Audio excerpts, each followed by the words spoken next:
Good morning friends, कैसे हैं आप लोग। उम्मीद है अच्छे होंगे और घर पर रह कर के मन लगा के पढ़ाई कर रहे होंगे, है ना। और हमारे वीडियो देख देख करके काफ़ी कुछ सीख रहे होंगे, है ना। बोलना सीख रहे होंगे और लिखना सीख रहे होंगे। ठीक है, तो आज का वीडियो हम लोग स्टार्ट करते हैं, जो है पास्ट इंडेफिनिट टेंस। ठीक है, जो कि पास्ट इंडेफिनिट टेंस पर आधारित है। तो ये पास्ट इंडेफिनिट टेंस क्या है? टेंस परिवार का पांचवा भेद है। ठीक है, जिसका हिंदी क्या होता है? सामान्य भूतकाल। तो जहाँ तक इसका पहचान का सवाल है, तो इसका पहचान इस तरह से बोल सकते हैं आप कि जिस हिंदी वाक्य की क्रिया के अंत में ता था ती थी ते थे अथवा या ये ई, है ना, लगा रहे, उसे पास्ट इंडेफिनिट टेंस का वाक्य समझते हैं, है ना। एक शॉर्ट फॉर्म में इस तरह से बोल सकते हैं। लेकिन क्या सिर्फ या ये ई तक सीमित रहता है? नहीं। जैसे मैंने खाया, मैंने पिया, तब तो या ये ई आ रहा है। लेकिन जब ऐसा भी सेंटेंस होता है जिसके अंत में टा पे खत्म, जैसे मैंने देखा, है ना, तो कहाँ खत्म हो रहा? खा पे। मैंने देखा, है ना, मैंने पीटा, टा पे। मैंने मारा, रा पे, है ना। मैंने सोचा, चा पे, है ना। मैंने लिखा, खा पर।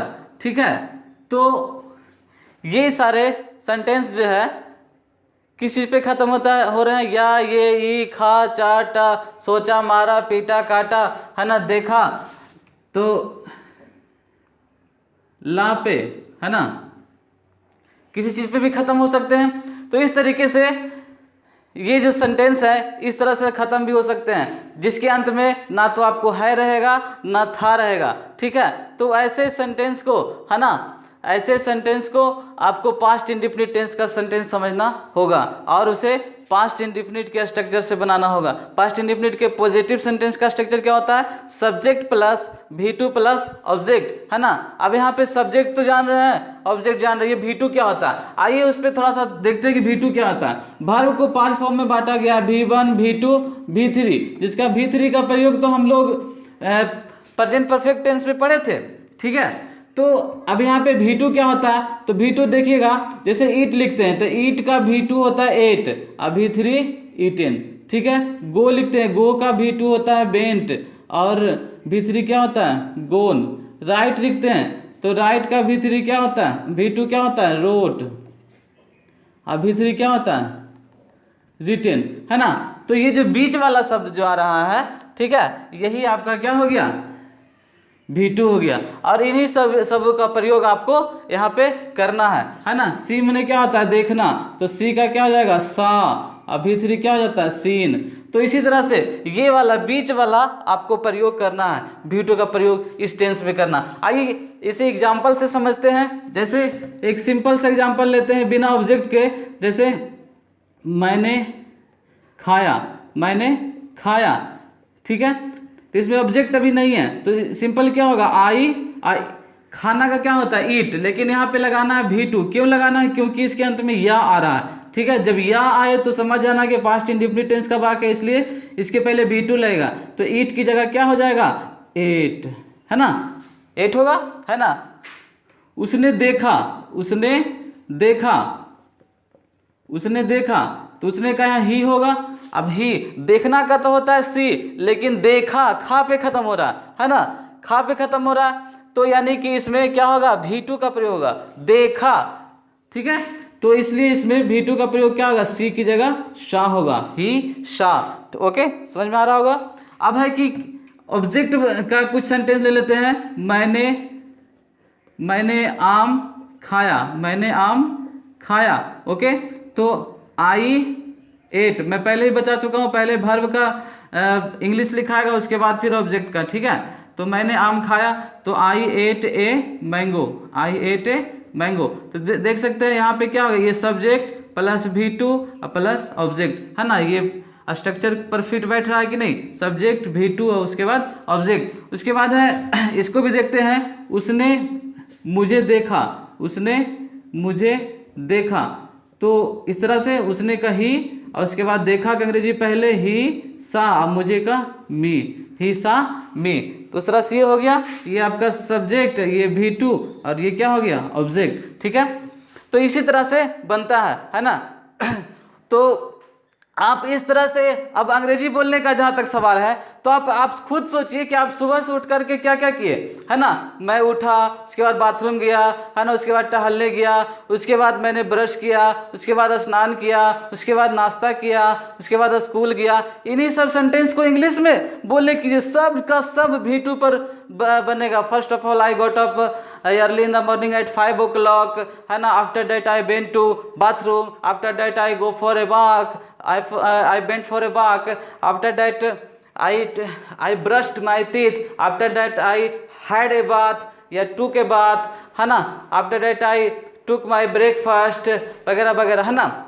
After that I went to a school, I came from a school at 2 o'clock। इस तरह से मैं स्कूल से 2 बजे आया। After that I went to tuition. Okay, तो इस तरीके से आप खुद से बोलिए, है ना। पहले खुद से कि आपने क्या क्या किया, अब फिर क्वेश्चन कीजिए, है ना। क्वेश्चन कैसे करना है, देखिए क्वेश्चन कैसे करना है, तुम पे करना है। क्या तुम खाए या फिर खा लिए, है ना। क्या तुम खाए या फिर खा लिए।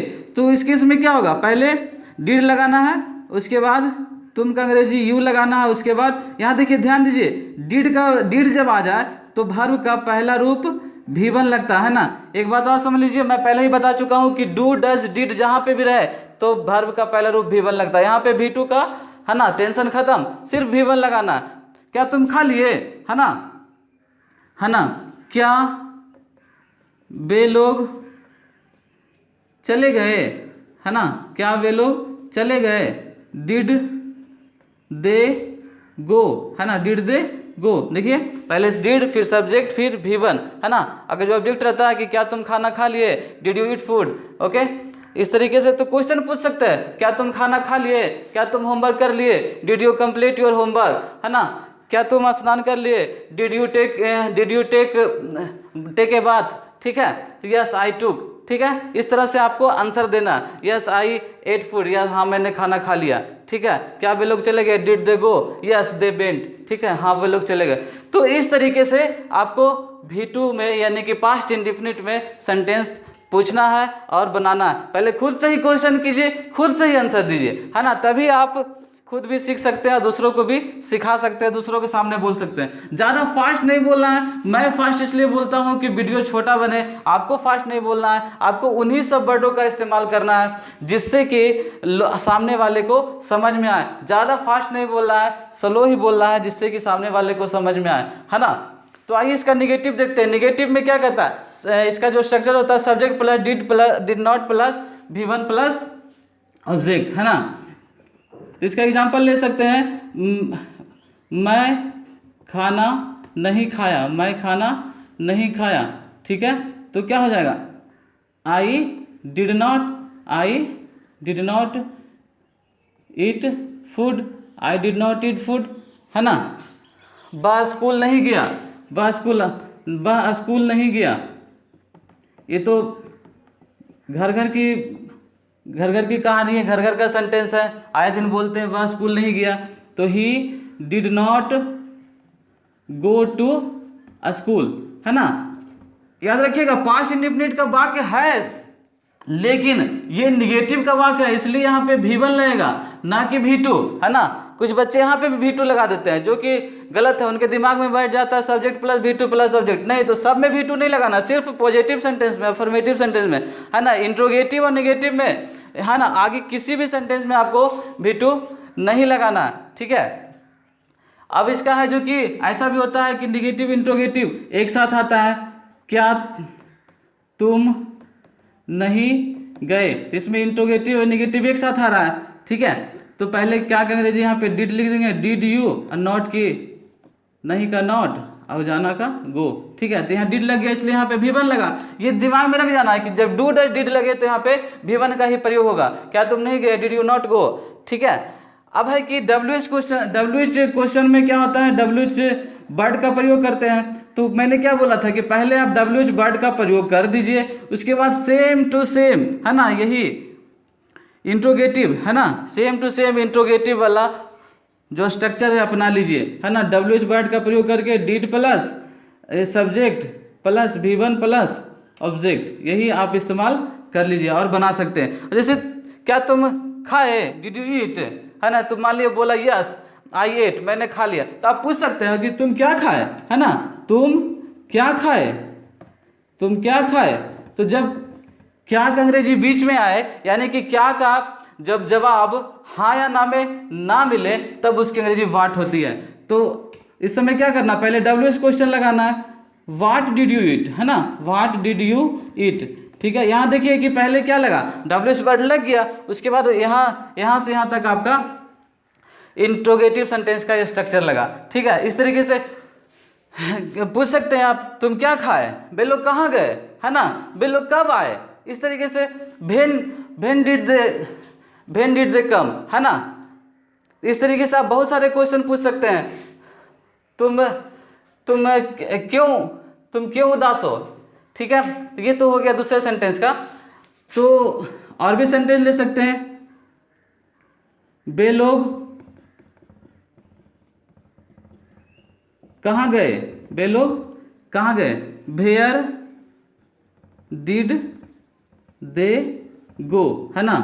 तुम क्यों नहीं खाए, तुम क्यों नहीं खाए, तुम क्यों नहीं खाए। तो why did you not eat, है ना, why did you not eat. यहाँ पे डिड नॉट को एक साथ भी लिख सकते हैं, वाई डिडंट यू ईट, ठीक है। तो इस तरीके से आप बहुत सारे सेंटेंस इस तरह से बोल सकते हैं और लिख सकते हैं। यही आपका बेसिक है। जब तक बेसिक नहीं बोलिएगा, बेसिक नहीं सीखिएगा, तो आप अंग्रेजी में लिख नहीं पाएंगे, बोल नहीं पाएंगे, है ना। इस तरह से आप बोलिए और सीखिए और लिखने की कोशिश कीजिए, बोलने की कोशिश कीजिए। और एक बात और मैं बता दूं कि पास्ट इंडेफिनिट यहीं तक नहीं सीमित होता है, अब इसके बाद एडवांस सारे सेंटेंस आते हैं, है ना, डबल भर वाले सेंटेंस आते हैं। वह खेलने गया, ठीक है, तो इसमें दो भर्ब आ रहे हैं, ठीक है। सारा पास्ट में बोलने वाले सेंटेंस आते हैं, वह खेलने गया, ठीक है, वह मंदिर जाया करती थी, मेरी माँ मंदिर जाया करती थी, वह धूम्रपान किया करता था, वह पढ़ता ही रहता था, वह पढ़ता रहता था, वह अपनी माँ जैसी दिखती थी, है ना, वहाँ बालू ही बालू था। तो वगैरह बहुत सारे ऐसे सेंटेंस है जो भी पास्ट इंडेफिनिट में आने बाकी हैं। तो ये सारे सेंटेंस में स्पोकन सेंटेंसेस के बीच में कवर करूंगा। और ये आपका जो है पास्ट इंडेफिनिट का बेस यही है ना, आपको सारा कुछ इसी पे बनाना है, ठीक है। बस साइकिल चलाना जानता था तो उसमें भी V2 का प्रयोग फिर होगा, है ना। बस साइकिल नहीं चलाना जानता था तो फिर उसमें भी डिड नॉट का प्रयोग होगा, ठीक है। उस क्या बस साइकिल चलाना जानता तो उसमें भी ये प्रयोग होगा। तो सब यही घूम फिर के आएगा, लेकिन थोड़ा एडवांस हो जाएगा, हाई लेवल का हो जाएगा। तो आप पहले इसको आप ध्यान में रखिए, दिमाग में रखिए, इसी से लिखना सीखे, बोलना सीखे, समझना सीखे, है ना, और आगे बढ़ते रहे। Okay, thank you for watching this video. फिर मिलेंगे नेक्स्ट वीडियो में। सब्सक्राइब करना और लाइक करना ना भूलें।